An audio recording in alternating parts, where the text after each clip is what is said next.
Bonjour à tous, on se retrouve aujourd'hui sur Culture MMA avec un invité de marque, Fernand Lopez, le coach, le head coach du MMA Factory, le fondateur ou cofondateur de Ares Fighting Championship, on peut le dire organisation numéro 1 en France aujourd'hui. Comment vas-tu Fernand? Je vais bien, merci. Merci Culture MMA. J'aime beaucoup la culture et j'aime le MMA. Vous avez trouvé un nom, un solide nom, j'adore. Ouais, on a essayé de faire simple mais efficace. Au top. Fernand, avant d'aborder l'actualité du MMA français et plus précisément Ares 7 qui vient de passer, donc on est à J+10 environ, Ares 8 qui arrivera en septembre et l'UFC Paris le lendemain, j'aimerais juste revenir sur le commencement de tout ça. La création, on va dire, du personnage et du businessman Fernand Lopez. Donc tu nous en as parlé un petit peu dans le livre Training Camp. J'ai relevé quelques petits extraits qui me paraissaient intéressants, avec lesquels j'aurais aimé discuter avec toi si ça ne te dérange pas. Jamais ça ne me dérange pas, let's go. Alors, si je ne dis pas de bêtises, tu es né au Cameroun en 1978. Comment la vie, tout simplement, se passe là-bas? Comment on grandit au Cameroun jusqu'à atteindre l'âge adulte? Comment on grandit au Cameroun Comment tu as grandi? Comme un peu partout ailleurs. Moi, j'ai grandi au Cameroun dans une famille plutôt correcte, avec beaucoup d'amour, beaucoup d'affection, une grande famille, 8 gosses. Et puis scolarité, pareil, c'est plutôt bonne ambiance, plutôt bien. Difficile, les écoles, il y a un peu de, de raquettes si tu es timide, mais rapidement, moi dans mon cas, j'ai appris le sport. Ensuite, je suis devenu un peu une espèce de rebelle par rapport à ce que j'avais à la base comme timidité. Je suis devenu plutôt quelqu'un d'affirmé et qui faisait d'autres choses. Mais on grandit autour de beaucoup de sports. Il y a beaucoup de sports au Cameroun. On est vraiment noyé autour du sport. Il y a des gymnases, des salles de sport à côté, un peu de tout, de la lutte, du judo, de la boxe française, de la boxe du taekwondo. Il y a un peu de tout. Et donc, de temps en temps, je gratte, je picore un peu où ça va. On est un groupe d'amis. Et donc, il y a un ami qui fait le full contact qui t'amène là-bas. Bon, tu fais une séance, tu vois que c'est autre chose, c'est pas ton truc. Il y a un ami qui fait la BF qui t'amène, tu goûtes et tu vois, c'est pas ton truc. Et puis tu vois plutôt la lutte, c'est ton truc. Le judo t'aime un peu. Donc voilà, j'ai un peu picoré un peu de tout ça. Et puis en grandissant, j'ai aussi goûté au rugby à un bon niveau. Et donc voilà à peu près ce que j'ai eu comme enfance, une enfance plutôt dans la bonne humeur, mais avec une espèce de double vie. Okay. Qui était celle que j'ai racontée un peu dans le bouquin la première fois. Justement, c'est là-dessus que je voulais revenir un petit peu. Tu nous racontes un petit peu avoir été dans plusieurs bagarres, plusieurs guerres de gangs même, je dirais, avec certains de tes amis. Il y a même eu des coups et des histoires très dangereuses qui auraient pu coûter la vie à certaines personnes, voire toi-même. Est-ce que ça, tu peux nous en dire un petit peu plus? C'était quoi exactement? Qu'est-ce qui se passait? C'était quoi? Bon, à l'époque, on trouvait ça gentil. On se retrouvait avec des gangs qui avaient des secteurs où on ne devait pas passer. Je pense que la plupart des gens l'ont connu dans leur quartier. C'est rien d'intéressant. Enfin, vous avez une cité et puis c'est votre secteur. Et puis s'il y a un tel qui est le costaud de l'autre secteur, il ne doit pas passer là parce qu'il y a interdiction. Et toi, on t'interdit des endroits. Mais comme tu veux montrer que tu es un rebelle, tu as ta bande à toi et vous vous déplacez, vous allez sur des espèces de combats organisés. Et puis il y a eu des grosses escalades, notamment avec Samy et puis Amani Collins, que je pense que vous avez... Je connais bien, ouais, que tu as déjà connu. Collins, on a été... Collins a une espèce de cicatrice sur la tête, qui est une espèce de virgule, on l'appelait quand on était gosse, une virgule de Nike, qui était en fait c'était une machette, un coup de machette qu'il avait pris dessus, qui lui avait pelé la tête un peu, genre la peau qui tombe de l'autre côté et qui finalement s'est cousu avec le temps, mais qui a laissé cette grosse cicatrice. Mais ça, c'était au cours d'une bagarre dans un quartier de Yaoundé au Cameroun, appelé Biémassi, et où c'est une anecdote assez bizarre. Enfin, il y a une embrouille, il y a une bagarre, la bagarre se termine. Moi, je fais un tête-à-tête avec un mec, ensuite je tourne le dos et je me casse. Et pendant que je me casse, j'ai un jeune qui arrive vers nous et qui dit, bon les gars, restez pas là, il faut cavaler parce que là, il y a des gars qui sont en train de revenir, ils sont une armée, ils sont nombreux, ils sont armés, machin, tout et tout. Et moi, j'ai dit à Samy et Collins, les gars, on se revoit lundi, moi je repars dans ce sens-là. Il me dit, mais tu vas faire quoi là-bas? Je dis, non, tu sais comment ça se passe. Notre devise, c'est qu'on ne fuit pas et qu'il faut régler les problèmes. Si je fuis, bah, tôt ou tard, ils vont me croiser quelque part, ils vont me mêler de toute façon. Autant aller maintenant. Il y a plus de chances que je reparte maintenant et que je demande un tête-à-tête avec celui qui veut que de repartir. Un jour, ils vont me croiser n'importe où, ils vont me mêler. Ça, c'est la philosophie qu'on avait. Et donc, les gars disent, mais non, on ne va pas te laisser aller seul. Repartons dans ce sens-là. Donc, on repart vers des mecs qui courent vers nous, armés et tout, une bande de gars et tout. Et ça va être une mascarade. Ah ouais, donc c'était affronter l'ennemi même s'ils sont 100 plutôt que fuir, quoi. C'est ça. La devise, c'était ça. C'est qu'au lieu d'être surpris quelque part, on avait une devise où on se disait, autant régler les problèmes et ne pas se faire surprendre quelque part parce que comme je te dis, nous, Collins ou Samy, on était de bonnes familles plutôt, relativement bonnes familles au Cameroun. Et donc, du coup, nos parents conseillaient qu'on avait une belle vie, on avait une belle éducation, on allait à l'école et ne s'attendaient pas à ce qu'on soit dans des rixes. Et donc, si tu veux, on avait cette phobie-là. Notre plus grosse phobie, c'était qu'un jour, tu marches avec ton daron et que là, il y a une embrouille qui arrive parce que les gars veulent te mêler et il y a tes parents, ils vont dire, mais d'où que tu te fais mêler, pourquoi tu as des problèmes, tu vois, parce que tu n'es pas censé être dans ce genre d'embrouille. Ouais. Et donc, nous, on se disait toujours, s'il y a une embrouille à régler, on le règle, tout de suite, on va dans le quartier. Genre, quand on avait une menace, on allait dans le quartier du mec, on dit, bon, on fait comment? Est-ce qu'on gère ça maintenant ou on fait comment? Et bon, pour le coup, ça s'est pas mal passé parce que c'était vraiment... on n'était pas prêts. On était 3, il y avait beaucoup, je ne peux pas compter, je ne sais pas combien, mais on était en sous-effectif de malades. Et les gars étaient armés. Et du coup, on a voulu jouer sur le côté psychologique en disant, bon les gars, venez, on ne fait pas un truc de mêlée, venez, on fait des tête-à-tête. Mais ils ne voulaient même pas discuter les mecs. Donc c'est parti tout de suite en essayer de nous planter des couteaux, des machettes, des machins. Donc on a eu pas mal de blessures. Et moi, je sais qu'on s'est éparpillé, on ne savait pas où on était. Et c'est le lendemain qu'on se retrouvait et qu'on souriait en fait et qu'on rigolait parce qu'on était bandés de partout. Moi j'ai fini aux urgences. C'est passé à la télévision nationale au Cameroun, enfin, tout le monde en parlait. Voilà, parce que je n'aurais pas pu m'en sortir si je n'entrais pas dans une maison où il y avait un officier de police et qui a stoppé tout et qui a remis tout à plat. Et du coup, on m'a ramené à l'hôpital, ensuite retour et on me demande est-ce que vous voulez porter plainte? Non, c'est pas grave, chacun est passé de son côté. Mais c'était le bouquet final, je pense. Je pense que c'était la plus grosse rixe qu'on ait fait, qui impliquait beaucoup de personnes et sur lesquelles nos parents se sont rendus compte de c'était quoi le truc et ont vraiment pris la décision.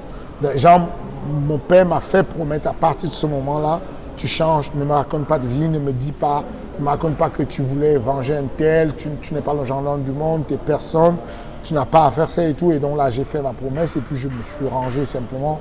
Le plaisir que je prenais à me faire des défis avec des gars, des petits tête-à-tête et tout, ado et tout, ça s'est arrêté là. Ok, parfait. Et ben ça tombe bien parce que justement, après, tu arrives à peu près peu de temps après la majorité en France, à l'INSEP, en tant que rugbyman. Comment ça se passe justement à l'INSEP et puis surtout comment s'est passée la transition vers le MMA? Moi j'étais plus à l'INSEP pour des études, je n'étais même pas là pour... C'est que quand je jouais au rugby à l'équipe de Aubonne à l'époque, ensuite pour passer ensuite à Pontoise, mais je n'avais pas... Et puis je faisais de la lutte à côté au club de Bagnolet, les Diables Rouges à Bagnolet. Mais non, je n'étais pas à l'INSEP pour le pôle de lutte ou quoi que ce soit. J'étais là parce que j'ai étudié, parce que je passais un certain nombre de diplômes, le BPGEPS notamment. Ensuite, j'ai passé un certain nombre de diplômes, y compris le diplôme d'état supérieur à l'INSEP. Et voilà, mais ça a été marquant pour moi parce que du coup, étant incipient dans le sens des études, quand on m'a diagnostiqué ma hernie discale, c'était à l'INSEP.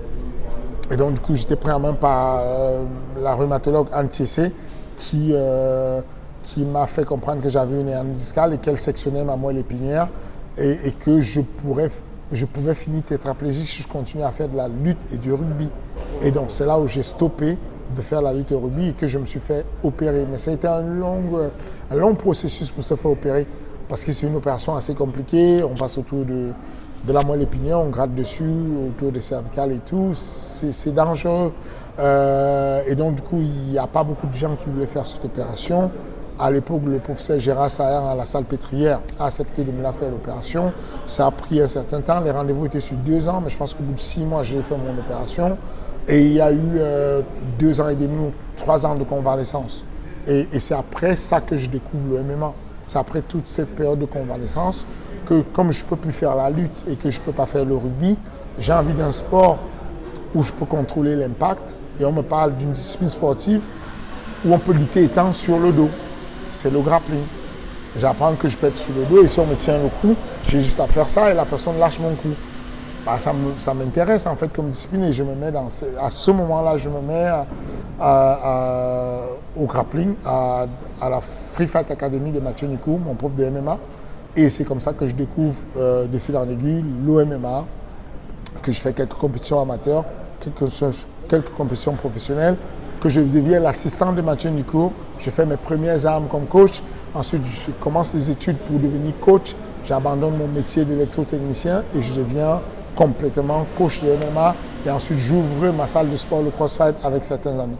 Qui est devenu ensuite le MMA. Le CrossFight qui devient un peu plus tard le MMA Factory. Ok, et puis aujourd'hui, clairement, tu es un des leaders du MMA en France, avec une très grosse organisation, comme on l'a dit, la Rest Fighting Championship, une grosse usine d'athlètes, on y est là d'ailleurs, le MMA Factory, plusieurs champions qui en sortent, des champions en devenir même. Tu as certains gros noms même sous ta tutelle, Cyril, Taylor, Nassourdine, et j'en passe encore. Comment on gère toutes ces casquettes-là, promoteur, coach, manager, comment est-ce qu'on gère tout ça? On gère ça par la motivation, par on appelle ça quoi? Par la passion.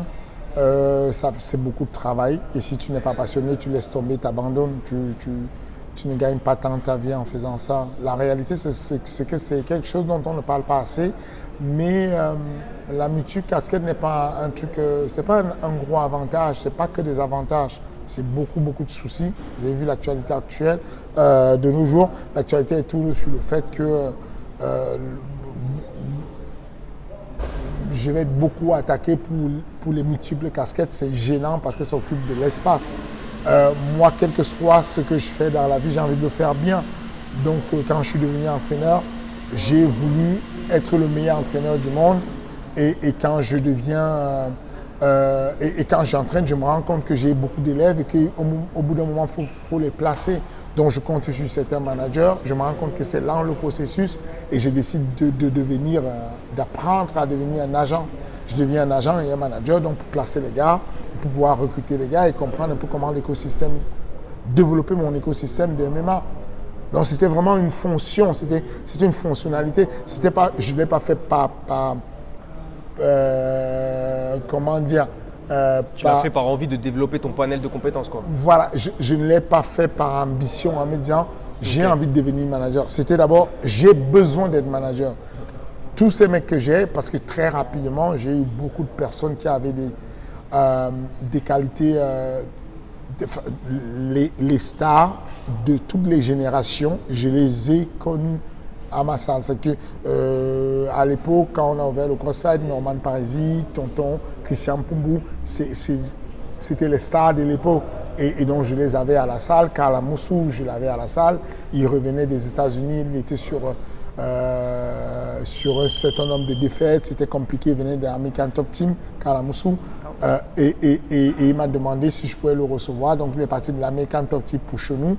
Et on a fait un beau parcours avec 8 victoires consécutives. Y compris la ceinture du Cage Warrior. Et donc, c'était un peu ça. C'était les stars de l'époque.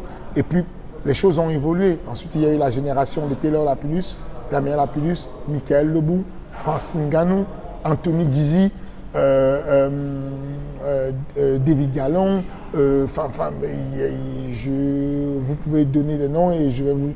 Citez-moi n'importe quel nom de votre génération que vous connaissez. Vous connaissez tous les gros noms. Je vais vous dire qu'à un moment donné, ils ne sont pas passés par là. Okay. Et donc, on gère ça comment? On gère ça parce qu'on a déjà... moi, je pense que le point fort qu'a le MMA Factory, c'est de savoir s'entourer des bonnes personnes, recruter les bonnes personnes, recruter des bons partenaires avec lesquels on va travailler pour pouvoir gérer un gros socle de combattants, un gros vivier de combattants comme ça. Tu ne peux pas être seul. Je m'appuie sur des gens comme Benjamin Safati, sur des gens comme Sami Fadim pour les plus jeunes, sur des gens comme Komondé, sur des gens comme Damien Lapillus. Damien il a le profil de combattant, mais il est aussi un coach. Rizén a le profil de combattant, mais il est aussi coach et coach. Voilà, on s'entoure de bonnes personnes autour de nous et avec ces bonnes personnes, on travaille ensemble. C'est ça qui facilite le truc. Mais voilà, pour dire simplement, ce n'est pas une volonté de vouloir faire toutes les casquettes, c'est simplement que quand tu arrives à un moment donné, tu voulais être agent pour comprendre comment manager les gens. Maintenant, tu es agent. Et tu as une société de Management Factory qui a une centaine d'athlètes à travers le monde. Et tu te dis, comment je fais pour les placer tous? J'ai aussi besoin peut-être de les mettre quelque part sur des événements. Et donc, tu as une ligue comme Ares parce que ça peut servir. Vous le voyez que sur Ares, il y a de temps en temps 3, 4, 5 athlètes du MMA Factory. Ce n'est pas un choix. C'est que les gens qui voient ça de l'extérieur vont vous parler de conflits d'intérêts et tout ce qui va avec. Mais il y a un certain niveau de vie où on n'a pas d'autre choix que de faire ça. On n'a pas le choix. Concrètement, aujourd'hui, si j'ai 3 métiers, disons même que j'en ai 4, je suis gérant d'une école de formation sur les sports de combat qui est FMC. Je suis gérant avec Benjamin du MMA Factory. Je suis gérant d'une agence de Management Factory. Je suis gérant d'une promotion sportive. Mais c'est juste que je n'ai pas le choix. Si vous me dites aujourd'hui, Fernand, on y a pensé, hein, Benjamin et moi, vas-y, fais sauter un des métiers que tu fais. Je fais sauter lequel? Donnez-moi un conseil, là, vous êtes là. Si je dois faire sauter un métier sur tout ce que je vous ai cité, je fais sauter lequel? Je dirais, déjà, pas ceux, ouais, voilà, la formation, l'école, mettre quelqu'un plutôt quelqu'un d'autre, quoi. Ce que je dis, encore l'école, ça va. Je pourrais mettre quelqu'un d'autre. Ça peut se faire, ça peut être géré, c'est pas grave. Mais regardez l'entraînement. Aujourd'hui, ce qui me donne ma vie, mon salaire pour que je mange, j'entraîne. Concrètement, si je n'entraîne pas, c'est pas pareil. Si je ne manage pas, c'est pas pareil. Les gens ne se rendent pas compte en fait c'est quoi le management. Au management, il y a 2, 3, 4 noms qui crachent les sous. Le reste, ça vivote. Un athlète qui combat pour 2 000 €, quand il vous donne 10%, c'est combien? Ça fait pas beaucoup. Vous avez vu? Ouais. 200 €, vous allez faire quoi avec 200 €? Quand vous avez payé les taxes et tout, il vous reste combien? Il n'y a rien. Donc, ça, c'est les réalités qu'on n'a jamais dit, que les gens ne comprennent pas. Les gens ne se rendent pas compte que ce n'est pas un hasard si Stéphane Chauffourier est promoteur sportif, est entraîneur, est manager. Il l'a fait récemment, mais il le fait. De Hatch. Hatch. Ouais. Ce n'est pas un hasard si Abdel de Bifight est promoteur sportif et entraîneur à une salle de sport au Bifight. Ce n'est pas un hasard si Mathieu Nicourt a Challenge Academy, FFA Challenge, et puis sa salle de sport FIFA Academy. On n'a pas le choix. Un des métiers ne nourrit pas l'homme aujourd'hui. Que si je devenais promoteur sportif aujourd'hui, là je suis promoteur sportif, pour faire la promotion sportive qu'on fait là, vous n'allez pas me croire si je vous dis que je parie pour gagner dans 6 ans. Je parie que je vais gagner dans 6 ans. Tous les mois, je perds des centaines, je perds des dizaines de milliers d'euros. Ça dépasse la centaine de mille d'euros par mois. Sur l'organisation chaque mois, oui. Et donc, pour toi, c'est un investissement sur le long terme, quoi. C'est ça. Mais ça, le grand public ne le dit pas. Le grand public ne le sait pas. Ça veut dire que concrètement, si vous demandez à un mec de dire, OK, Fernand, tu sais quoi, tu ne peux pas être promoteur sportif et entraîneur. OK, bon, on l'oublie, je laisse tomber la promotion. Parce que la promotion, pour le moment, je perds juste de l'argent. Ok. Je ne gagne pas d'argent dessus. Il n'y a pas de bénéfice encore sur Arès. Voilà, les bénéfices d'une organisation sportive, d'une promotion sportive, ça arrive à du très long terme. L'UFC a perdu 41 millions d'euros avant de remonter la pente. De dollars, j'allais dire. 41 millions de dollars avec les frais fertilité avant de remonter la pente. Les gens ne se rendent pas compte que c'est un très long investissement qui un jour peut gagner le gros lot, mais à moins de faire des petits shows, comme certains petits shows, je ne vais pas citer le nom, ça ne sert à rien, mais non, parce que les gens le prennent mal. Ouais. Quand tu dis la vérité et que tu expliques les choses, ils vont penser que tu les pointes des doigts pour dire qu'ils sont des petits shows bidons. C'est juste que le modèle business, ils sont mieux que nous en fait, les petits shows. Concrètement, un petit show aujourd'hui, en termes de bénéfices, ouais. Voilà, en termes de bénéfices, le gars il met ses 40 000 euros et puis il sort avec 45 000 euros, 50 000 euros parce qu'il se débrouille pour faire des trucs ric-rac. Quand tu as un événement qui te coûte un demi-million, tu n'en sors avec rien. Tu perds les sous tous les mois, mais c'est parce que tu fais grandir la fanbase et que tu te dis, OK, aujourd'hui je suis sur 10 événements, l'année prochaine je vais faire 20 événements, je vais faire 30 événements et là quand j'ai 30, 40 événements, je vais signer un gros contrat comme l'UFC qui a 42 événements et signer un contrat avec ESPN de 1,5 milliard. C'est un très long investissement à très long terme. Donc concrètement, ce qui va permettre à un mec comme moi de survivre, c'est parce que j'ai une salle d'entraînement et qu'il y a des gens qui font des cotisations. Mais le management en lui-même, je pense qu'à part Management Factory, il n'y a pas un management qui va survivre. Il n'y a pas un management où on peut dire qu'ils survivent et qu'ils gagnent des vrais sous. Ouais. Alors que, sérieusement, la BTT, ils se débrouillent bien. Mais la BTT, en termes d'argent qu'ils gagnent, ils ont combien? C'est-à-dire que c'est simple à faire les calculs.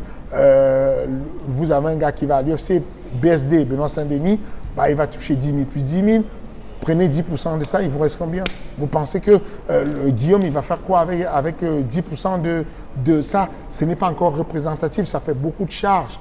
OK, heureusement, il n'a pas que ça. Il a Johnson qui a l'ECB, ça lui rapporte un peu plus de sous. Voilà, mais concrètement, moi je vous parle franchement, je vous parle français. Vous allez avoir Nassoudine qui va toucher 40 000, plus 40 000. Vous allez avoir Cyril qui touche aujourd'hui un bâton, il peut déjà toucher le million. Mais à part ça, en dessous, des gars ils vont toucher les 10 000, les 15 000. Mais quand vous enlevez le pourcentage, ça ne vous amène nulle part. Mais ça, il faut que les gens prennent conscience de ça et qu'ils se disent que le mec qui a plusieurs casquettes, il faut le voir comme une plus-value en fait. C'est une plus-value parce qu'il peut faire avancer le schmilblick. Parce que si aujourd'hui, Archie dit, bon les gars, vous ne voulez pas que je fasse plusieurs casquettes? OK. Vous voulez que je sois juste manager? OK, je vais être manager, je vais manager Sanadine Parnasse au KSW. Je fais le 100% fight, je fais machin. Vous n'aurez plus le 100% fight. Et pourtant, c'est un show, vous avez vu tout ce qu'ils ont fait, tout ce qu'ils ont pu apporter sur le territoire français comme événement, comme champion. Francine Ganou est passé par là, tout ce monde. Donc c'est de ça que je vous parle. Je veux juste que les gens ils prennent du recul et qu'ils se disent, attention, on demande beaucoup aux gens et on dit, ah tiens, il y a un conflit d'intérêts. Mais il n'y a pas le choix. Si vous me demandez de choisir un métier, je ne sais pas, je vais devoir fermer une boutique. Ça veut dire que je fais MRS et je dis, OK, c'est quoi, je me mets juste à la salle de sport où je ferme MMA Factory. Et je dis, tu sais quoi, je vais être au chômage. Je vais attendre tout, peut-être, Arès, ça va cracher dessous. Dans quelques années, je vais peut-être m'en sortir. Donc c'est de l'investissement sur du long terme pour la plupart des casquettes, quoi. Voilà, donc il faut beaucoup de passion. Attention, je ne dis pas qu'on le fait pour être des... comment dire, on ne le fait pas pour la gratuité. On le fait parce qu'on veut travailler, parce que je suis passionné de ce métier et que je travaille en faisant ce métier.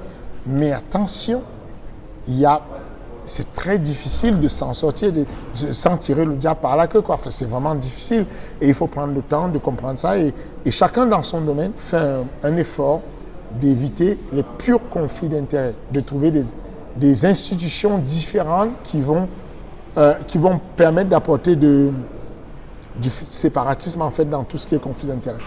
Ok, parfait. Bah, merci pour cette réponse claire. Je vais revenir maintenant du coup sur l'actualité récente du MMA et l'actualité future aussi. Donc RS7 qui vient de passer. Et je vais te montrer quelques petites images justement. Il y aura 5-6 images en rapport avec ta carrière d'une des 4 casquettes, on va dire. Et puis tu vas me dire un petit peu ce que tu en penses et on va développer un peu là-dessus. Let's go. Tiens, première image. Ouais, ça c'est la Fat 4 d'RSS. Je pense que c'est le plus bel événement qu'on ait organisé jusque-là à RS7. J'ai trouvé la Fat 4 hyper canon, même si RS d'avant, RS 6, était intense en termes sportifs pour ceux qui étaient à l'intérieur. Ça, c'était intense sur tous les niveaux. Niveau médiatique international, parce qu'on avait des grosses têtes dessus. Karl et Abdul sont très connus à l'international. Damien Laplus et Amin Ayoub sont très connus à l'international. On a eu Chamil qui est là, qui s'entraîne, le poids lourd Chamil, qui a combattu contre Kirill, qui est l'un des meilleurs espoirs de la Russie, 13-0 en MMA, qui a perdu et qui est sur 13-1 parce qu'il a perdu contre Chamil. Donc Chamil passe à 8-0. Beaucoup de grands noms dessus, donc internationalement, ça avait le truc. Et puis, il y a eu un très gros intérêt des Français. On a senti de l'appétence des Français. Vous savez, les polémiques qu'il y a là en ce moment, les polémiques qu'il y a sur les décisions et les fins de décision, ça a le côté négatif ça fait des embrouilles, mais attention, ça développe le MMA français dans le sens où ça montre que les Français commencent à s'intéresser au MMA. Pour qu'il y ait autant de polémiques, qu'il y ait autant de médias qui relaient des informations dessus, ça veut dire qu'on n'est pas loin. Wow, wow, wow, wow, wow! On la garde celle-là. Justement, je voulais revenir sur RS7 parce que du coup, il y a eu plein de choses. On va revenir étape par étape. Déjà, premièrement, William Gomis, il a eu plusieurs annulations. Ouais. La première, c'était face à Lunai. Yes. Qu'est-ce que toi, on a vu des choses sortir, on va les citer, hein, chez La Transpiration notamment, on a vu des choses sortir comme quoi les contrats, du jour au lendemain, vous avez arrêté de donner des réponses à Alioune et son manager, que ça devait se faire, puis finalement vous Les avez gars, venez, on fait simple. Dis-moi simple et dis-moi en français, clairement. Ne me citez pas la transpi. La transpi, dès l'instant où ils vont avoir un visage comme vous, et qu'on va les reconnaître et qu'ils peuvent assumer leurs questions. Parce que vous pouvez répondre à vos questions là tout de suite. Parce que je vous vois. Et parce que vous savez qu'on est à âme égale. Vous ne pouvez pas m'insulter parce que vous allez répondre à la justice. Je ne peux pas vous insulter parce que je vais répondre à la justice. On est dans un état de droit. À partir du moment où la transmis un jour va sortir sa tête, ils seront des médias. Ensuite, ils auront la ligne éditoriale. S'ils veulent continuer à insulter les gens, menacer les gens, tout ce qu'ils veulent, ils auront choisi la ligne et ils vont répondre à ça. Pour le moment, je ne les considère pas parce qu'ils peuvent faire tout ce qu'ils racontent. On m'a envoyé des trucs où ils disaient qu'ils s'excusent de leur mauvais comportement, d'avoir insisté, d'avoir été en cyberharcèlement et tout. Ils s'excusent de tout ça, mais ça ne compte pas. Pour le moment, tout ce qu'on dit, c'est vous êtes là comme un média. Vous venez, culture MMA, vous avez un blaze, on vous connaît.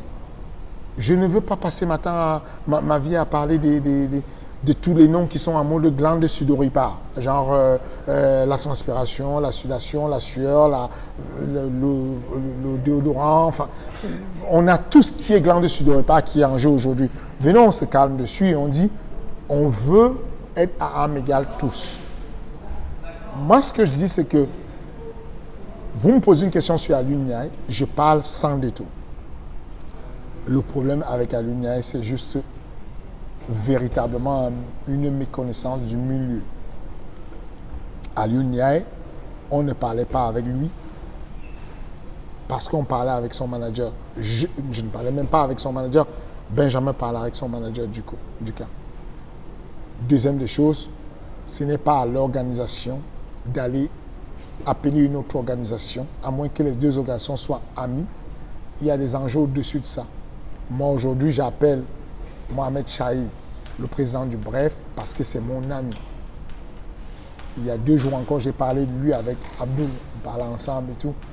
on s'entend, on se parle, de Amin Ayoub, tous les gars du Bref que vous voyez, on s'entend. Mais Hexagone, ils ont leur politique. Il y a même des procédures judiciaires en cours. Donc, je ne peux pas appeler les mecs de Hexagone. Je ne peux pas. S'ils me tendent la main et qu'ils veulent m'appeler et qu'ils veulent discuter, ils sont les bienvenus. Moi, je ne peux pas les appeler pour demander la libération d'un gars. Aujourd'hui, si les mecs d'Hexagone m'appellent pour prendre un verre et discuter, je serai le bienvenu, ils seront le bienvenu. Mais moi, je ne peux pas dire à Alioune, juste pour te faire combattre, toi, je vais prendre le risque d'aller donner un levier à une autre organisation concurrente pour négocier pour toi. Je ne peux pas faire ça. Ce n'est pas intelligent du tout. Donc, du coup, ce que je dis juste, c'est que à partir du moment où son manager nous a donné l'information que Alioune ne pouvait pas combattre parce qu'il fallait qu'on envoie un courrier à Hexagone, puisque c'est nous qui envoyons le courrier et qu'on sait qu'on ne va pas l'envoyer, échec et mat, c'est fini. Okay. Donc, on ne contacte pas Alioune, nous on ne parle pas à Alioune. C'est au manager d'Alioune de lui dire, je pense que ton combat c'est mort. Parce que j'ai parlé avec Benjamin, il dit qu'ils ne vont pas envoyer le courrier. J'ai parlé avec Hexagone, ils disent qu'ils veulent le courrier. C'est mort. Ok, et ça, le courrier, du coup, vous ne l'envoyez pas parce que justement, vous n'êtes pas amis comme avec le président du Brave, vous êtes en conflit, quoi. C'est ça. Okay. C'est-à-dire qu'au moment où on parlait de courrier et d'appel, il y avait déjà une affaire judiciaire en cours. D'accord. Ok. Et il y avait déjà une mise en demeure de la part de Hexagone sur nous, à mon nom, contre moi, une mise en demeure pour utilisation de Karl Amoussou sur Hexagone, sur Ares. Okay. Sauf que nous, pour des raisons judiciaires, on ne va pas se mêler de ça. Parce qu'on est déjà en conflit, on a déjà quelque chose qu'on gère. Nous, on sait ce qu'on a comme conflit avec eux, judiciaire. Eux, ils accusent, nous, on dit, bon, non, vous allez voir, quand tout va, allons au tribunal, vous allez voir. Karl, il a son mot à dire, nous, on a notre mot à dire, mais nous, voilà un peu le truc qui s'est passé dans Alioune. Oui, donc en fait, maintenant, ça paraît plus logique. Il y a un problème judiciaire entre les deux orgas. Donc, ça vous demande de contacter l'orga comme si vous étiez des meilleurs amis. Vous, ça peut pas c'est juste, faire. c'est impossible. Donc, le combat est annulé. C'est du bon sens, c'est impossible. Et il y a toujours des gens qui disent, oui, mais regarde, 100% fight, ils ont appelé, mais c'est pas les mêmes enjeux, c'est pas les mêmes trucs, c'est pas les mêmes enjeux. On n'a pas du tout les mêmes enjeux. Ça veut dire qu'aujourd'hui, le boss du Brave, il me passe Abdoul.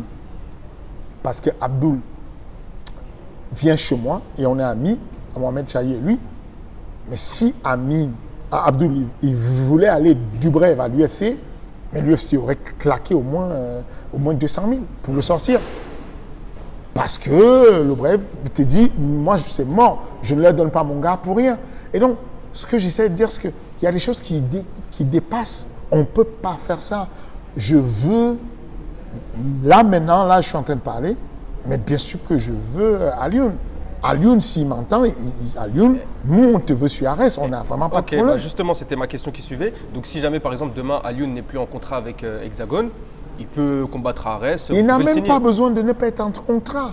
Si Alioune voit avec Hexagone et il dit, les gars, vous n'avez pas de combat à m'offrir, vous êtes en stand-by, moi j'ai une opportunité, est-ce que vous pouvez me donner juste une opportunité? Mais nous on prend. Ah donc Alioune Naï face à Gomis, ça peut se faire dans le futur?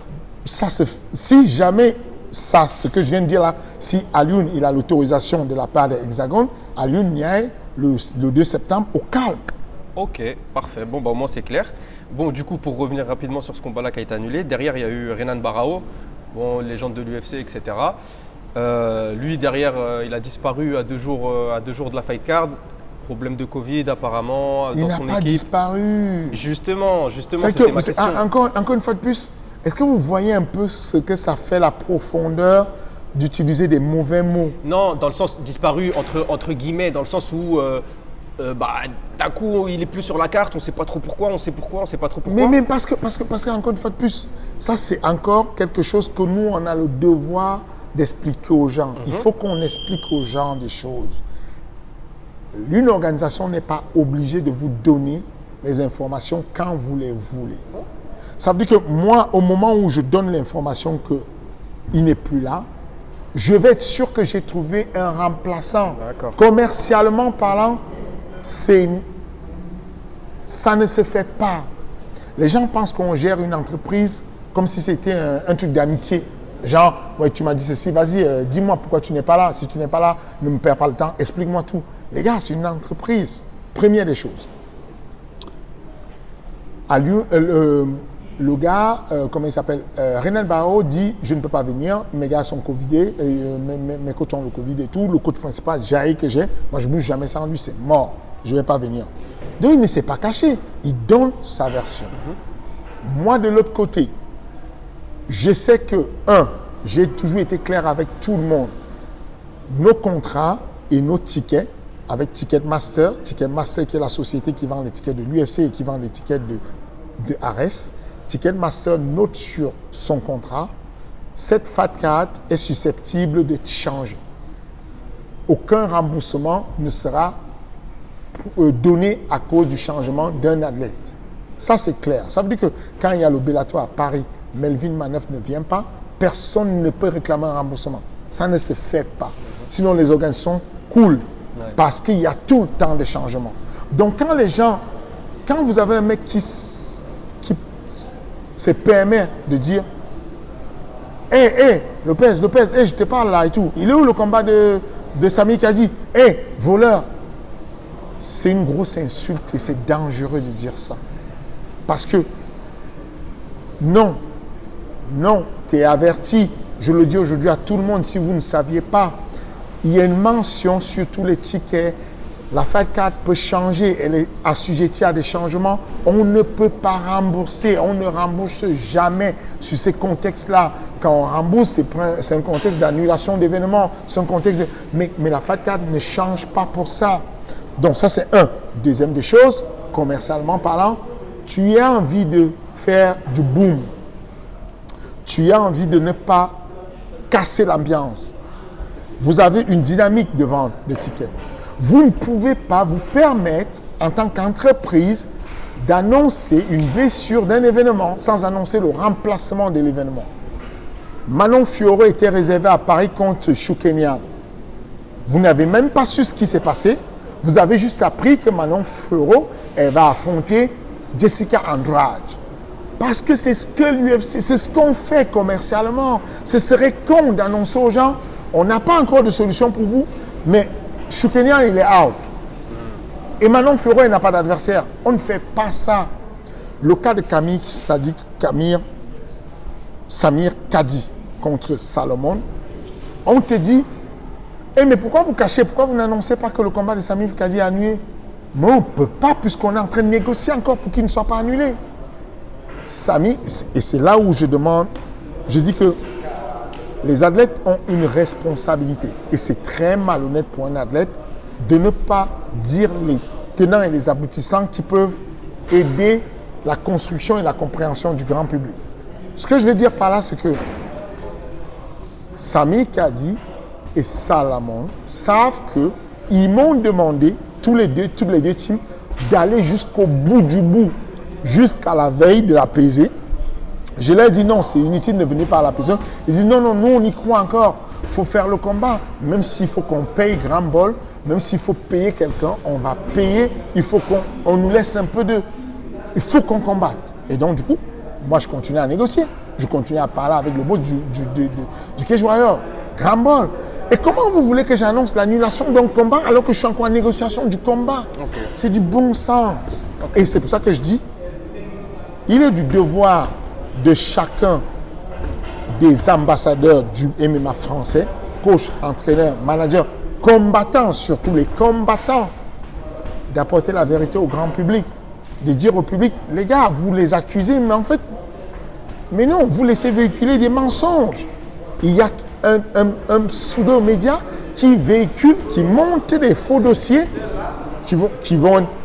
que maintenant d'autres médias se mettent à démonter. C'est-à-dire qu'aujourd'hui, d'ailleurs, je me demandais pourquoi ça a pris tant de temps, pourquoi vous, les autres médias, que vous preniez le temps de vous dire, attends, ce qu'ils racontent là, quand même, c'est monté de toutes pièces. On sent qu'ils ont envie de faire mal à Fernand Lopez. C'est pour ça qu'on est là justement aujourd'hui, c'est pour parler de ce genre de sujet et que tu justement les contredises pour qu'on puisse avoir la parole des deux côtés Et puis la parole, physiquement, c'est toujours mieux de C'est ça. discuter. Mais sur tous les sujets, vous prenez n'importe quel sujet de votre pseudo-média, il y a 10% de vérité, 90% de mensonges. La vérité, c'est quoi? Vous avez une interview de Taylor, il est là, et c'est passé en boucle. Vous voyez Taylor, on lui dit, Taylor, il se tourne vers moi, il dit, coach, je dis la vérité ou je dis...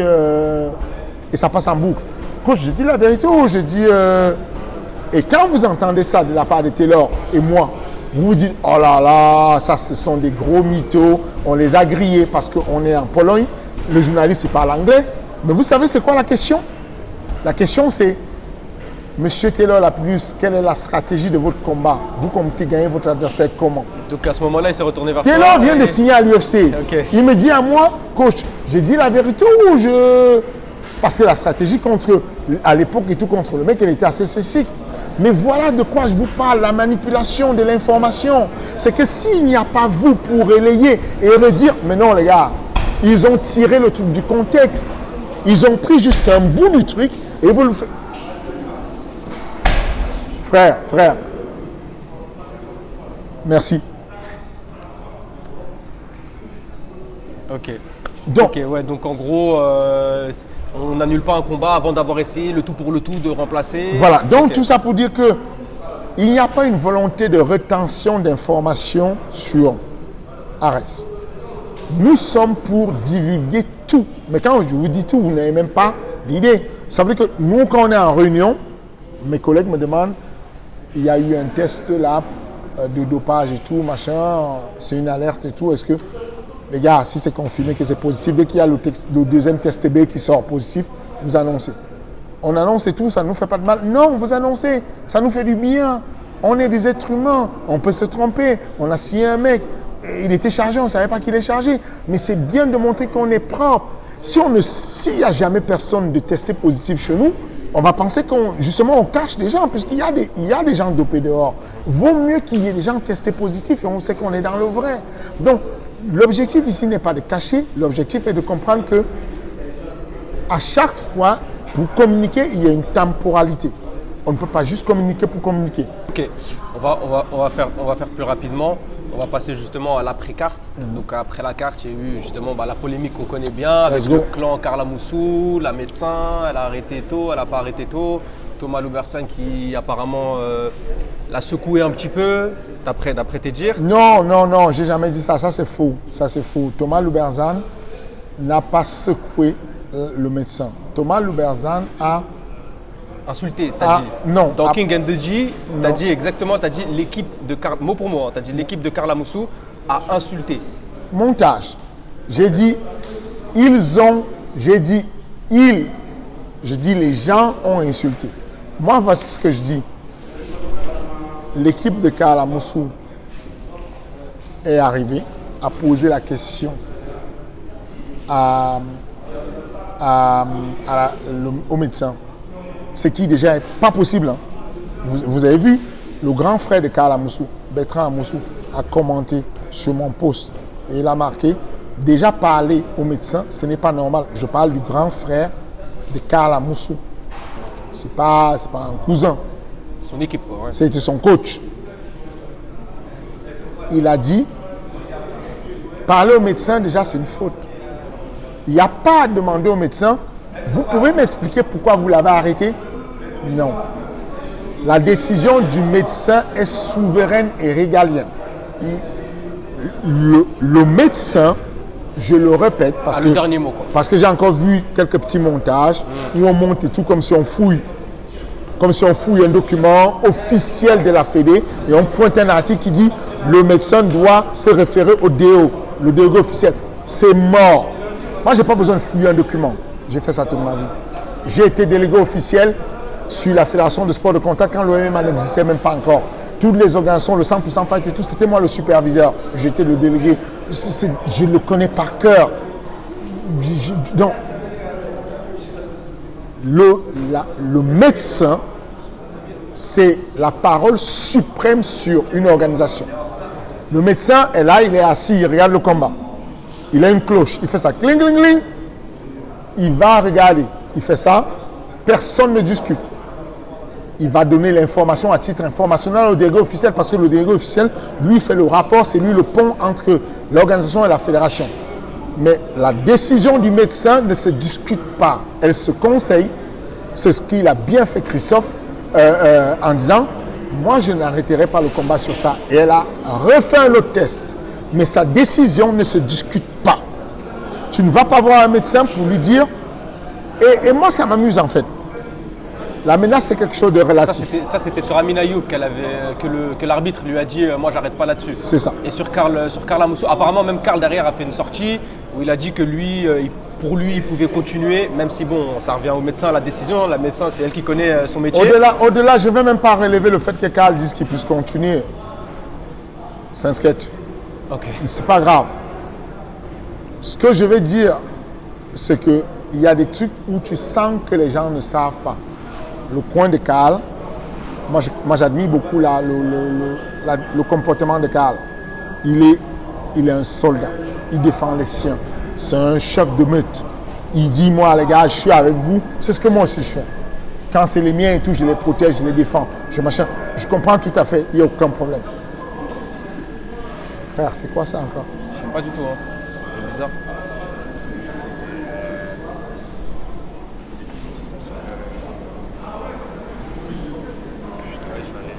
Vas-y. Excusez-moi, j'espère que vous allez pouvoir couper. Donc du coup, ce que je dis, c'est que quand par exemple, Thomas Louberzan dit, on n'a même pas pu rentrer dans la cage. Normalement, il y a un coach qui rentre dans la cage. Faux. Ça, c'est interdit quand le médecin est dans la cage. Méconnaissance totale du milieu. Oui, ça c'est connu, ça. Mais lui, c'est pas, il met des connaissances totales. Le médecin est là, tu ne rentres pas. Point. Un coach rentre s'il y a un cutman. Mais sinon, ça ne rentre pas. Deuxième des choses, le médecin ne nous a pas expliqué pourquoi il a stoppé. Nous, on est allé apprendre après. Le médecin n'a pas à vous expliquer.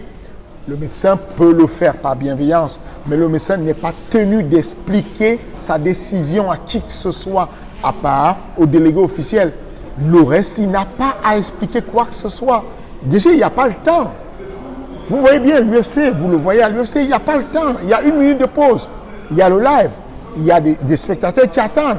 On ne peut pas être là en train de discuter. Donc c'est OK, hop, fin de la discussion, il se casse, le médecin. Ensuite, dans les coulisses, il va dire au DO, écoute, je l'ai arrêté parce que même si tu vois, la coupure n'est pas très grande, mais je soupçonne qu'il est vraiment une fracture, nana et tout. Et ça s'est avéré vrai qu'on a une fracture. Aujourd'hui,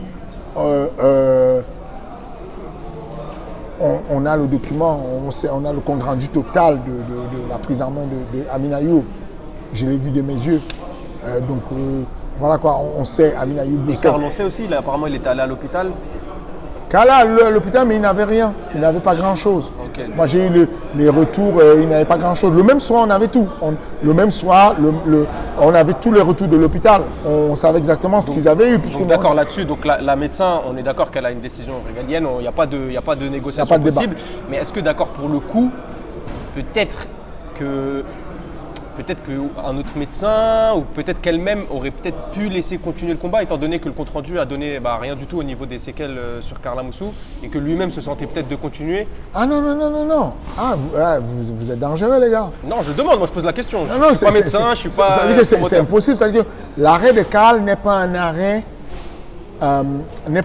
dû à une blessure. L'arrêt de Karl est dû à un arrêt dû à une perte de connaissance. C'est-à-dire que Karl n'est pas dans la réalité. Okay. Les mots que j'utilise sont bien pesés quand je dis « Karl, tu n'étais plus là ». Il n'est pas dans la réalité. Il n'y a pas un être humain à qui il pense qu'il peut encore combattre et tu lui fais ça et il ne bouge même pas. Alors que même dans le pire des cas, à l'UFC, partout, tu as souvent vu les mecs, quand on lui dit « non, combat arrêté », il fait « mais non, j'ai envie de combattre ». Même si ouais, si c'était pas dû à une blessure ou un KO. Non, lui il était pas là, il était stone. Okay. Moi, par exemple, Karl Amoussou a dit que je n'ai pas eu un mot pour lui. Il n'était pas conscient même après. Parce qu'après, dans les coulisses, j'ai parlé avec Karl. Je n'ai pas eu un long discours avec lui, mais ils étaient en train de partir, Karl et Guillaume, vers les vestiaires, parce qu'ils prenaient les affaires pour aller à l'hôpital. Je lui ai dit non, le médecin c'est bon. On a trouvé un autre médecin qui revient. Attends, on va te coudre sur place. Attends, Karl, ça va? Attends, on va te coudre sur place. Il m'a dit, non, ça va, pas de problème. Mais il était perdu, il était hagard. Et il dit que je n'ai pas eu un mot pour lui. Il ne se rappelle pas. Il sait pas. Enfin, voilà quoi. Il était complètement perdu. C'est pas. Mais ça n'empêche pas que tu arrives à l'hôpital, qu'on te fasse un examen et que tu répondes OK à tous les examens. Tu n'as pas de lacération, tu n'as pas de coupure, tu n'as rien de danger. Tu rentres chez toi. Mais ça n'empêche pas que si on te laissait combattre, tu aurais pu avoir une commotion cérébrale. La boîte crânienne, le cerveau est dans un liquide céphalorachidien qui est dans la boîte crânienne qui baigne dedans. Le cerveau il cogne sur la paroi, il y a une inflammation. L'inflammation en question, si on ne la laisse pas se résorber, elle peut encore avoir une double inflammation, une triple inflammation. Et c'est ça qui peut causer un accident. Donc, c'est le nombre de coups, le nombre de chocs et le nombre de traumas que peut avoir le cerveau qui peuvent être dangereux. Donc, on ne peut pas dire que parce que le médecin a dit à l'hôpital qu'il n'avait pas un œil percé, pas un machin, une mâchoire cassée, que ça veut dire qu'on n'aurait pas dû arrêter. C'était pas un arrêt pour blessure, quoi, c'est clair. Non, c'était un arrêt parce qu'il ne répondait pas. Okay. Son regard ne répondait plus à la conscience. Ok, parfait. Je rebondis justement sur Karl Amoussou. Bon, derrière, on a vu la vidéo un peu polémique, on a vu ton commentaire aussi, qui disait que c'était limite une faute professionnelle, sa sortie, et en gros donner clairement de la force à un média qui vous rentre dedans, toi, le MMA Factory. Est-ce que justement on pourrait revoir Karl à Arès? Est-ce que c'est toujours d'actualité ou est-ce que justement tu considères ça de plus en plus comme une faute professionnelle? Non, je considère ça vraiment comme une faute. Je pense vraiment qu'il est temps qu'on responsabilise les gens. Je pense qu'il est temps que les gens soient responsabilisés. Moi, on m'a apporté la preuve que Samir Kadi et Salomon, l'équipe de Samir Kadi et l'équipe de Salomon ont envoyé des documents à la transpi. C'est sûr qu'on ne les verra pas sur Arès. Ah, donc Salomon et Kadi. Oui, c'est sûr que si ce qu'on m'a donné là est confirmé, moi on m'a donné des preuves, j'attends encore une confirmation de la partie de notre service légal et tout, judiciaire. Mais on est en procès avec quoi? Enfin, c'est un délire. Ouais, bah oui. C'est un délire que je suis en train de chercher un combat pour toi. Pendant ce temps, tu partages des données personnelles. Donc non, on ne peut pas. Il faut que chacun se responsabilise. Moi, je pense juste que ce que je disais dans le cadre de Karl Amoussou, c'est de dire que je rebondissais sur ce qu'il a dit. Il a dit que la dame avait fait un abandon de poste et donc c'est une faute professionnelle. Je lui dis c'est complètement faux, c'est un délire. La préfecture ne me demande pas d'avoir un médecin qui est toujours là à faire des sutures, des points de suture. La préfecture me demande d'avoir une ambulance prête à déplacer quelqu'un vers un lieu d'urgence s'il y a besoin d'urgence. C'est tout ce que la préfecture me demande. Donc, ce que je dis, c'est que dans le pire des cas, je te mets dans une ambulance et t'amènes, on te court, on te fait ce que tu veux à l'hôpital, il n'y a aucun problème. On n'a pas une ambulance, on en a deux. Il n'y a pas beaucoup d'événements qui font ça. La préfecture nous exige une ambulance, nous on en a deux. Et donc, du coup, je réponds juste à sa polémique de dire que c'est une faute professionnelle en disant, attention, toi, tu es sur la faute professionnelle. Toi, tu es borderline. Parce que, au-delà de ce qui peut se passer administrativement entre toi et moi, quand tu es un athlète, tu as envie de soigner les rapports entre toi et ton organisation. C'est dans le contrat qui nous lie avec Karl Amoussou, il y a une obligation de promouvoir l'entreprise dans laquelle il travaille. Ce que je dis simplement, c'est que ce n'est pas un hasard que Karl Amoussou, il a fait un combat au Cage Warrior, ensuite embrouille. Il est parti du Cage Warrior après la défense de ceinture. Un combat au Brève, embrouille. Parti du Brève. Un combat au Hexagone, il est en conflit avec Hexagone. Un combat sur Arès, on est en conflit. Peut-être que c'est les trois organisations qui sont des organisations bidons et qui ne savent pas comment gérer un athlète. Possible. Je lui dis juste, attention quand même. Au-delà de pouvoir dire oui c'est faute, oui c'est pas faute, tu as peut-être besoin au bout d'un moment d'avoir un endroit où te poser sérieusement et être en bon terme. Tu ne peux pas tout le temps mettre la faute sur d'autres personnes. Des fois tu peux te responsabiliser toi-même et dire bon, je vais faire attention aux sorties qui ne servent à rien je vais me calmer, ça ne sert à rien, d'autant plus que je suis en train de donner la force à des personnes qui aujourd'hui, et ça je le dis pour tout le monde, les gens pensent que l'histoire de faux médias qui viennent masquer et qui pointent le doigt sur tout le monde, qui cachent tout le monde, les gens pensent que c'est une affaire que de Fernand Lopez. Et ils sont contents, ils rigolent.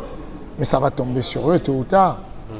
Tôt ou tard, que ce soit ces médias ou un autre faux média, il y a quelqu'un, quelque part un jour, qui va pointer du doigt quelque chose que vous n'avez pas fait ou qui va juste manipuler, transformer ce que vous avez fait en quelque chose de faux.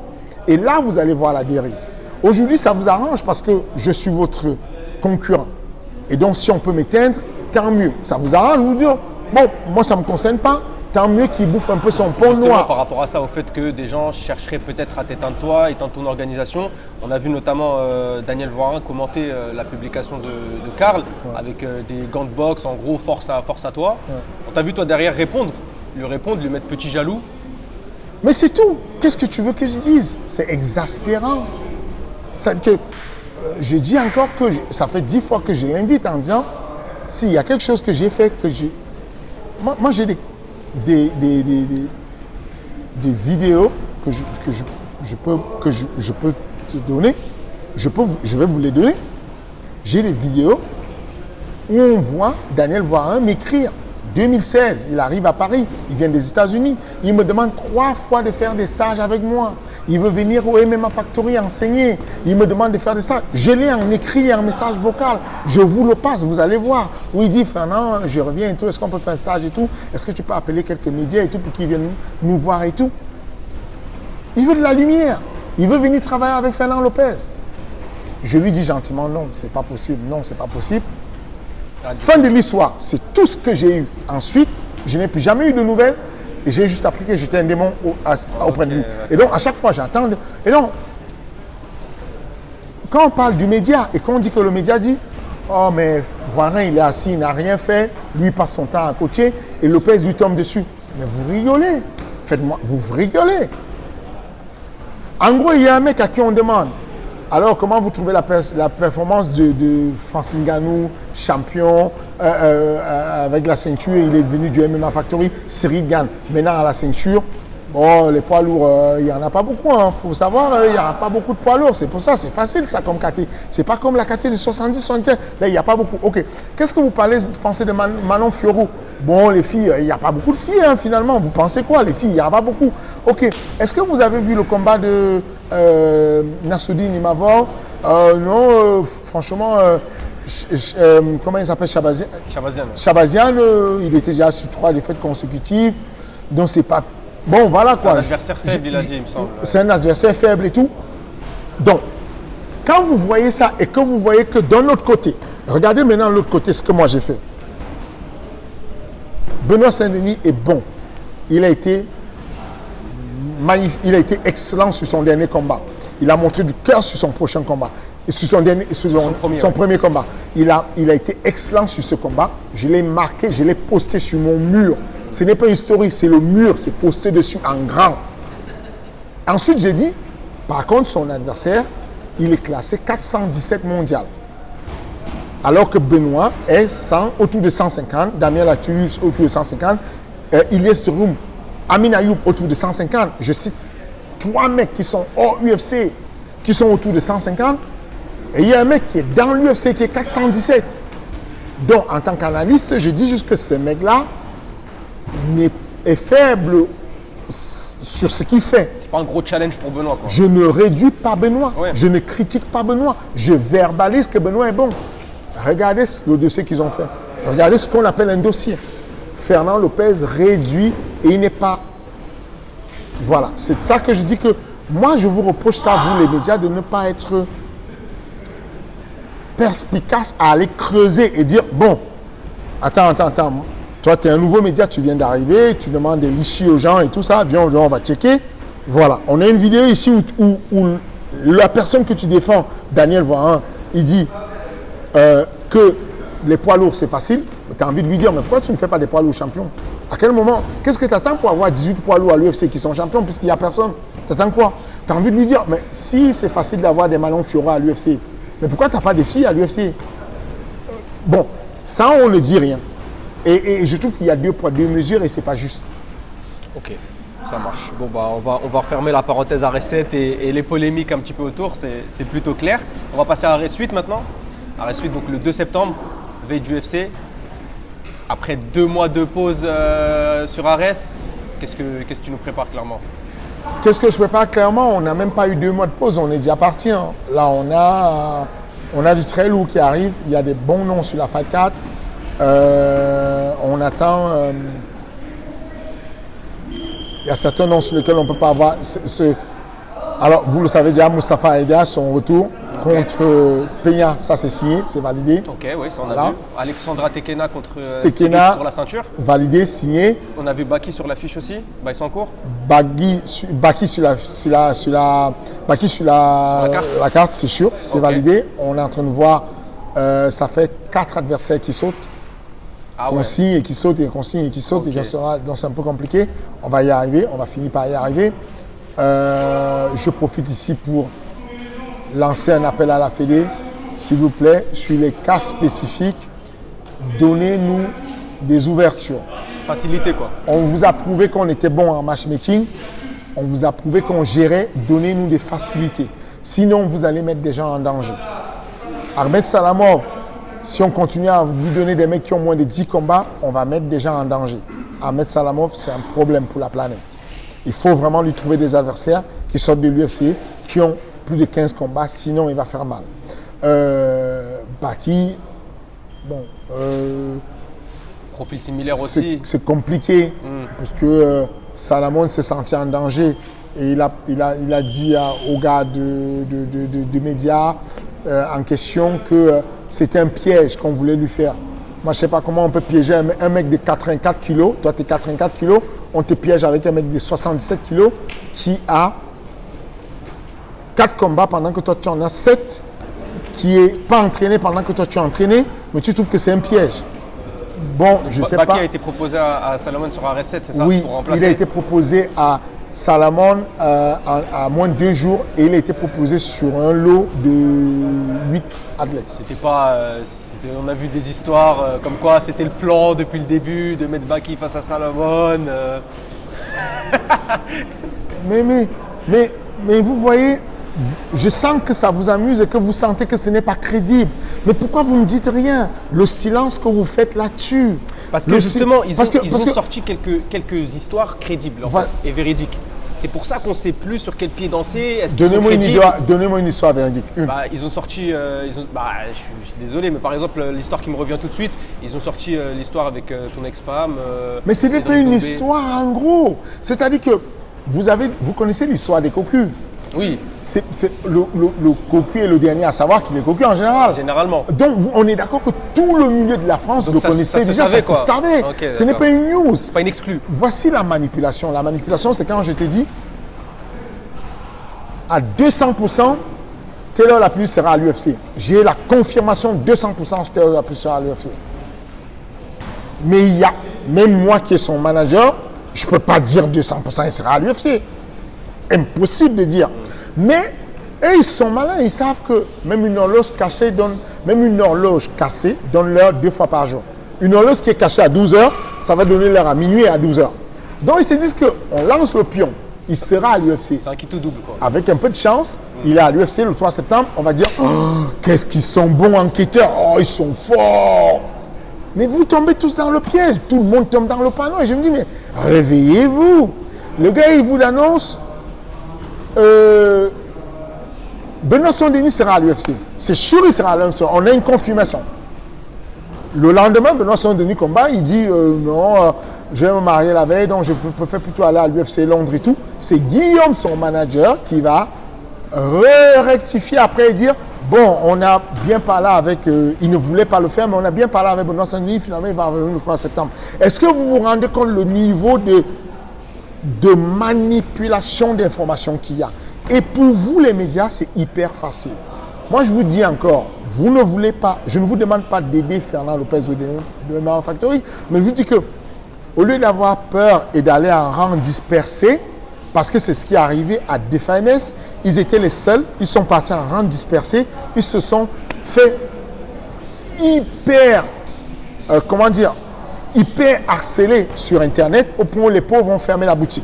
Mais je vous dis que si tout le monde apporte la vérité et juste, vous pouvez faire une ligne éditoriale complète en analysant juste les déformations qu'ils font. Vous avez une ligne éditoriale, vous n'avez même pas besoin de venir m'interviewer. Vous avez juste besoin de prendre ce qu'ils disent, checker la vérité, comparer et checker mat. Vous faites ça, votre média, il pète. Parce que vous allez prouver facilement. Ça veut dire qu'eux vont faire un mytho d'enquête. Vous venez faire une vraie enquête, vous posez des questions aux vrais gens, vous aurez la réalité. Vous allez dire, bon, frangin, collaborateur, viens on dit les vérités. Si on veut faire le média, viens on parle vrai. C'est ce qui manque en fait aujourd'hui. Et les gens ils se disent, mais non, c'est pas notre affaire, c'est le sphère de eux. Et ils se font bombarder, tant mieux. Mais non, c'est pas tant mieux pour le milieu, c'est pas bien. Ça n'apporte aucune vérité. Je dis encore que, aujourd'hui vous êtes assis en face de moi. Si un jour j'ai quelqu'un qui est autre que anonyme. L'anonyme qui vient s'asseoir là et qui dit bon, moi c'est bon, je me dévoile. Pendant longtemps, j'ai fait ça et tout. C'est le cas je vais le dire ici, hein, de Joël Valade. Joël Valade, lui, il y a une vraie procédure qui va vers lui. Il y a aussi d'autres personnes, notamment Rachid, et puis il y a un certain nombre de personnes, ils se reconnaîtront, ils savent de quoi je parle. Mais nous, on sait avec preuve à l'appui. Les plaintes qu'on a portées sont très suivies, méthodiques. On va y arriver. Quand ça va arriver, on va pouvoir discuter. Là, ils peuvent encore venir dire, bon les gars, moi, je vais être un média, j'ai déconné, j'ai fait une erreur. Mais là, en gros, toutes les questions, tout ce qu'il y a eu là, entre Rachid, Joël Valade, dont on connaît l'adresse, le nom, le tout, dont on connaît l'Instagram de sa femme, de ses chats, de ce qu'il a, et dont on a préservé, on pense que, selon la théorie qu'on a et selon les techniciens de la cybercriminalité qui travaillent dessus, on pense qu'il a revendu le compte à quelqu'un. Et que non seulement il a revendu le compte, mais qu'il a donné des liens de connexion, des accès de connexion à 3 personnes différentes qui se connectent de 3 lieux différents parce qu'on a déjà eu des routeurs qui vont sur place et qui vont checker. Donc aujourd'hui, on n'est pas loin de la vérité, mais on va y arriver tôt ou tard. Ce que je dis juste, c'est que moi, malgré tout ce qu'il y a eu là, malgré les insultes et tout, malgré la calomnie, les insultes sur le physique, les insultes sur la religion, le blasphème et tout ce qu'il y a eu, moi, si j'ai un monsieur qui est assis en face de moi, il me dit, ok, me voici, je m'appelle la transfuge. À partir de maintenant, je vais te poser des questions en tête à tête. Venez, on discute, on va parler et tout, il n'y a pas de problème. Mais se cacher n'est pas la solution. Ok, parfait, top. Pour conclure la parenthèse arrêt suite, on a pour l'instant une ceinture qui est annoncée, c'est la ceinture flyweight chez les féminines. Est-ce qu'on aura peut-être une autre ceinture en jeu sur cet événement, sachant que c'est la veille de l'UFC, que c'est vraiment un gros événement, à l'image d'Arrêt 7, je pense que médiatiquement ça va peser. Est-ce qu'on peut avoir une deuxième ceinture comme pour Arrêt 7 justement, 2 ceintures en jeu? Arrêt 8, on a déjà une ceinture flyweight. Ouais. On hésite à faire une ceinture, on n'a pas encore trouvé, c'est la ceinture de lightweight. Lightweight, ok. Ouais. Et on n'a pas encore signé les personnes auxquelles on pense. Petite revanche peut-être pour la ceinture ou? C'est compliqué, la revanche. Ah ouais? Ouais. Ok. C'est compliqué la revanche pour tout de suite. Mais il y aura Damien, je pense, clairement. Non, il y aura Damien, mais c'est compliqué la revanche. Et pourtant, j'aurais bien voulu la faire pour la simple et bonne raison que la politique qu'emploie Amin Ayoub n'est pas normale. Ah, ok. Amin Ayoub, je parle avec lui sur Insta. J'adore. C'est un mec très sympa, on blague, on rigole, j'adore. Franchement, c'est l'un des mecs que j'ai le plus kiffé sur la famille. Il m'a régalé. Archi sympa, archi dévoué, très, vraiment bonne ambiance. Mais sa politique qu'il fait, c'est une politique que quand on fait nos réunions sur Arès, on dit c'est pas possible. Il fait une atteinte sérieuse à l'image d'Arès en mentant. En disant qu'il n'a rien à l'œil, ce genre de choses. Ok. C'est-à-dire qu'aujourd'hui, il le sait, je le sais, Son manager le sait, on en a parlé en privé, il ne peut pas le dire publiquement, mais on en a parlé. Et son manager, pour essayer de l'aider et sauver le truc, dit laissez qu'il revienne de vacances. Quand il va revenir de vacances, il va parler, ne vous inquiétez pas. Et c'est dommage parce que voilà. Mais voilà, c'est pour nous tous, c'est le bien à nous tous. Parce que septembre, c'est dans 2 mois. Après, en soi, Fernand, je ne sais pas ce que tu en penses, mais pour un combattant, de dire que pour lui, il n'avait rien à l'œil, qu'il pouvait continuer, ça peut être une manière de se rassurer aussi, personnellement. Oui, à l'époque. Est-ce que c'est si grave que ça? Non, jusque-là, c'est pas grave. Là, maintenant, ça devient grave. Pourquoi? Parce que là, ce n'est pas comme il disait que j'ai rien à l'œil. Je pouvais continuer. Là, il a quelque chose à l'œil où il est obligé de rentrer à l'hôpital pour mettre une plaque. Il va se faire opérer. Il doit mettre une plaque. C'est un vrai truc, c'est pas un jeu. Donc, c'est grave dans le sens où c'est grave pour lui. C'est grave d'autant plus que il y a un certain code de l'honneur avec tout ça, de se dire je suis un sportif de haut niveau. Je dois être responsable, quoi. Je dois être responsable. Quand mon adversaire m'a battu ou quand je suis blessé, j'ai le droit de dire parce que ça fait du bien. Est-ce que tu imagines un peu tous les fans d'Amine? Donc en fait, vous lui reprochez en quelque sorte le fait qu'il n'ait pas vraiment été fair-play sur ce coup. Il n'est pas fair-play. À 2 jours du truc, je comprends. 3 jours, je comprends. Bon, quand je demande au manager, bon, là, tu ne trouves pas que c'est... Tu vois, on attend, mais tu ne trouves pas que c'est pas normal. Il le reconnaît, il dit, mais Fernand, donnez-lui du temps. Laisse qu'il revienne des vacances. Oui, il va revenir. Mais il va revenir avec toutes les polémiques qu'il y a eu. Un message du mec de dire, les gars, merci à la doctoresse. Moi, elle m'a peut-être sauvé mon œil. Je suis allé à l'hosto. Effectivement, on m'a dit à l'hosto que j'avais un plancher orbital fracassé avec incarcération du muscle oculomoteur. C'est pas n'importe quoi. C'est bien de le dire. C'est bien pour d'apaiser les tensions. On a de la dynamique. On a un mec qui est fort, qui est bon. Il est très fort, Amine. Vraiment, je le dis sincèrement, Amine, dans la KT, c'est vraiment un tueur qui n'a pas envie de voir un match revanche. Ah, je crois que personne, hein. Tout le monde a envie, je crois. Mais c'est le main event du peuple. Alors surtout si vous mettez ça en main event d'Ares 8, un Damien Lapillus, Amine Ayoub en revanche pour une ceinture. Je pense que la salle se remplit, moi. Clairement, je pense que la salle se remplit. Malheureusement, de toutes les façons, ce ne serait pas possible parce que je dis encore que le compte rendu, je l'ai. C'est impossible pour Amine de combattre pour récupérer de sa blessure. Le cas osseux, normal, ça prend 2 mois et demi. Okay, le cas osseux du plancher orbital, il faut rajouter une plaque de fer dessus. Ça prend du temps. C'est pas comme ça. C'est pas vraiment. Donc du coup, malheureusement, pour le 2 septembre, je pense que c'est juste. Mais encore une fois de plus, on a besoin d'avoir une politique qui permet de réguler les choses et de faire comprendre les gens. Dans n'importe quel boulot où tu vas, tu as un règlement intérieur. Tu vas bosser chez Venom. On te dit, bon, tu bosses chez Venom, n'abuse pas. Viens pas le lendemain avec les chaussures Nike. Okay. Tu es vendeur de Venom, mais tu n'es même pas en polo Nike, mais le polo de la salle. Bah, il y a des règlements comme ça. Il y a des règlements qui font que tu ne peux pas être en train de vendre dans la boutique Nike et le gars il vient te dire, la boutique Venom, et le gars il vient te dire, bon, là c'est pas une bonne chaussure. Là-bas, il y a une très bonne chaussure qu'une chaussure Nike va l'acheter. Pas de sens. Il y a un peu un code à l'intérieur de chaque société. Aujourd'hui, à Arès, on a besoin d'établir le code et de dire aux gens, vous ne pouvez pas comme ça manquer d'honneur. Tu ne peux pas comme ça décider de ne pas dire un truc que tu as fait, que tu as fait. Tu es allé à l'hosto, tu as eu l'information. C'est un texto, tu as eu le temps de faire le texto où tu disais que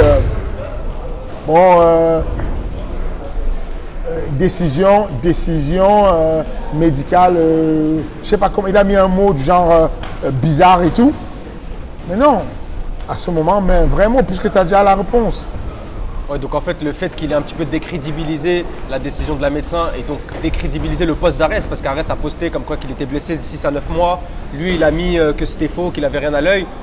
Alors qu'il y a un compte-rendu médical, ça c'est aller contre un peu l'organisation. Donc pas, ça vous déplaît quoi? C'est pas promouvoir. Le truc, c'est que c'est pas être faire, tu vois, c'est pas correct. Okay. D'autant plus qu'il va faire comment? Il va tricher comment? Il va aller se retaper dans un mois avec un plancher cassé? En plus, il a un combat prévu au Brave, il me semblait, en fin août. Ouais. Okay. Bon, déjà, on le sait déjà que c'est mort. Ok, bon, on peut fermer la parenthèse Arès 8 sur une probable ceinture lightweight. Il y aura sûrement Damien, je pense, très probablement Damien Lapillus. Donc ce ne sera pas face à Amin Ayoub qui est donc blessé, hein, clairement. Est-ce qu'on va peut-être revoir Amin Ayoub sur Arès dans un futur? On ne sait toujours pas aussi, c'est un peu en suspens? Je ne sais pas. Okay. Honnêtement, je ne sais pas. Je vous dis la vérité, je n'ai aucun problème avec le management de... C'est plus cette sortie-là, quoi, le management de BTT, ils font un boulot correct. Ok.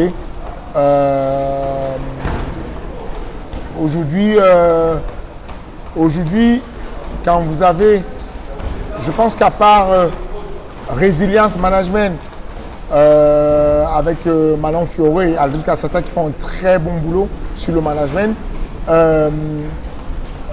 et puis BTT qui font un bon boulot, c'est dur de trouver ils font du bon boulot, tu vois. Maintenant, en termes de normes, en termes de qualité, en termes de tout ce que tu veux, c'est pas mal. Maintenant, c'est très difficile pour le comportement d'Amin. J'adore Amin. Honnêtement, tous ceux qui sont autour de moi le savent. Ils me voient là, ils le savent ce que j'ai dit d'Amin durant toute la fin de lui. Genre, je l'ai trouvé génial comme mec. Mais il va falloir qu'on ait un règlement. Il va falloir qu'on ait quelque chose qui peut limiter les débordements des gars. On ne peut pas faire tout et son contraire. Okay. Dans une société, on ne peut pas faire ça. Ok, d'accord, ça marche, parfait. Fin de la parenthèse Arès 8. On va passer à l'UFC le lendemain avec ton athlète qui est juste ici d'ailleurs en train de s'entraîner, Cyril Gane, face à Tai Tuivasa. Bon, j'ai pas besoin de te présenter l'adversaire, j'imagine que tu connais, tu as étudié ou commencé à étudier le profil. KO power, de la dynamite dans les points, explosif, très explosif malgré son gabarit. Très rapide, powerhouse, très rapide et très puissant. Et puis les gens se trompent beaucoup, il a de très bons low kicks, il est relou en low kick. Il ne sait pas lutter mais il a de très bons plaquages de rugby. Ouais, justement, c'est ce que j'allais te dire, il a une grosse puissance en takedown. C'est ça. Donc on n'est pas à l'abri de le voir déclencher un violent plaquage de rugby en mode l'équipe d'Australie de rugby. Justement, c'est ce que j'allais dire. Face à Cyril, je ne pense pas que ça soit la meilleure des solutions de striker, pour être honnête. Surtout quand ta force en striking, c'est ta puissance et pas vraiment ta technique à l'image de Cyril. On peut s'attendre, je pense, à soit beaucoup d'explosivité, essayer de rentrer dans la distance pour envoyer le KO power, soit de la lutte. Toi, de ton côté, les clés du combat pour toi, c'est on peut spéculer sur tout ce qu'on veut, mais tu as raison, on peut spéculer sur ça, mais la réalité, c'est qu'on sait qu'il sait boxer, on sait qu'il frappe comme un sourd-muet, on sait qu'il peut lutter de manière brutale. Il y a une seule solution, c'est de faire du Cyril Gane. Ok. Toucher, ne pas être touché, parce que quand tu n'es pas à distance de frappe, tu n'es pas à distance de lutte, et quand on va sentir qu'il commence à être fatigué, mettre le pied sur le plancher, accélérer pour essayer de le finir. Est-ce que tu nous as ramené les 2 Tchétchènes dagestanais que tu nous avais promis après le combat face à Ngannou il y en a plus, il y en a plus. Il y en a quelques-uns là.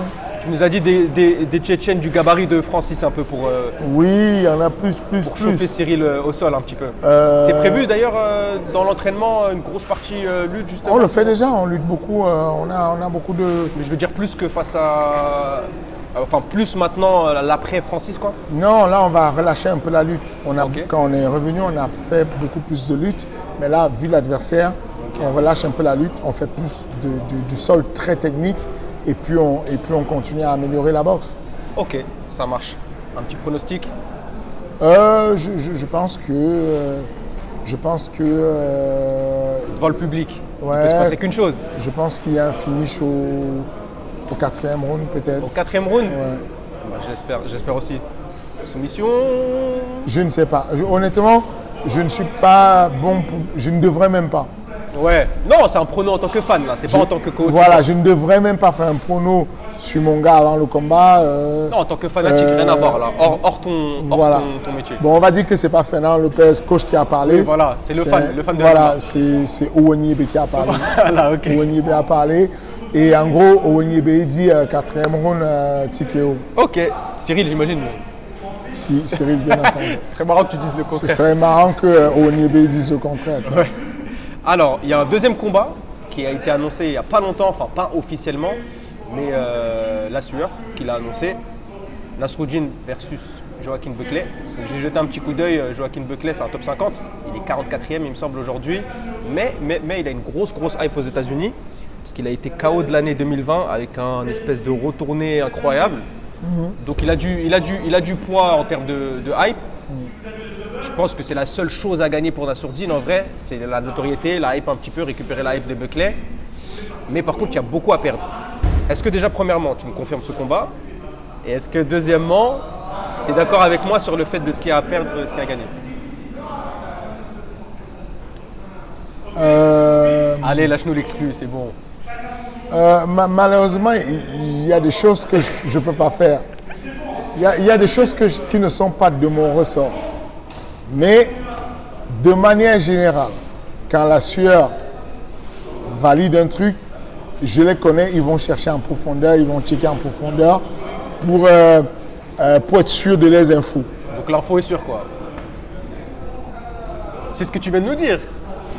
Ils fouillent bien et ils En annoncent pas quelque chose. général, ils n'annoncent pas n'importe comment. Bon, Voilà. Maintenant, si jamais ça devait être le cas, effectivement, je ne serais pas contre d'aller accepter ce genre d'adversaire, Joaquin Buckley, parce que aujourd'hui, il n'y a personne de dispo.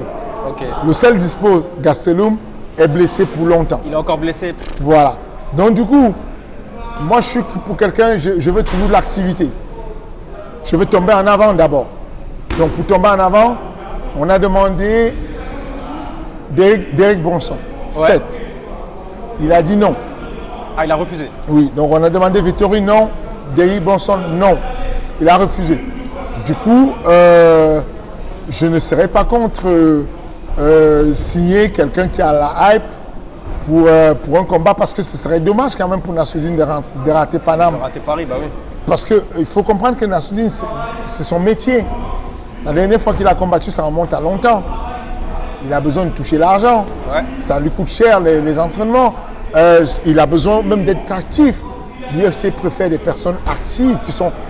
Et ça n'empêche pas qu'il soit toujours en pole position quelque part si jamais il y a une blessure. Alors que là, il a un combat il va certainement combattre le 3 septembre. Cependant, si jamais il y avait une blessure dans un combat un peu classé en haut, il prendrait peut-être la place. Du genre Marvin Vettori qui se blesse. Par exemple, ça fait partie du champ des possibilités. Ok, ça marche pas mal. Donc, donc on aura Nasruddin face à Buckley. Et puis si jamais il y a un des deux co-main event, il me semble que c'est le co-main event qui se blesse entre Vettori et Whittaker. Nassour il est prêt quoi. Ça c'est de l'ordre du possible. Ok, ça marche. La suite pour Nasruddin en cas de victoire, ça risque... je pense que ça sera encore un classé, pas forcément top 5. Tu penses qu'il pourrait passer le top 10? Oui, Ah, je en cas de pense victoire définitivement, nous on veut le top 10. L'UFC veut absolument le top 10 pour Nasruddin. Ok. S'il y a un combat là, et si c'est confirmé, Il y aura un combat, c'est une volonté. S'il y a un combat, c'est une volonté de le garder actif. Mais de manière claire, l'UFC, quand je dis vraiment, c'est pas, je ne parle pas de Mick Mena, le matchmaker, juste je dis, je parle de Hunter, je parle de Dana, ils veulent qu'il soit dans le top, ils veulent qu'il affronte un dur y compris top 5. Ok, parfait. Ouais, donc la suite pour Nassour, ça serait clairement du classé très lourd, quoi. C'est ça. Top 5, top 10 au pire. J'espère. Ok. C'est notre volonté, c'est celle de l'UFC. Il faut les dispos. Parce que les mecs classés au-dessus disent bon, vous êtes sérieux là, vous allez me donner un mec qui est encore 11e. Moi, je suis 3e, ça ne m'intéresse pas. Et je l'entends. Je l'entends, je le comprends. Je pense que je ferai pareil, puisque quand je suis 3e, moi, je veux le premier, je veux le 1, je veux le champion. Je ne veux pas le 7e ou le 11e. Ok. Fernand, on va rebasculer sur OMUB. Pronostic? Pronostic Oh, ce sera un beau finish round 2. Une belle décision. mon pronostic, je vais dire un pronostic là, qui va être celui de Wanyebe qui n'est pas moi. Oui, bien sûr. Voilà. Je pense que je dirais comme ça, vite fait, de manière brute, que ça va être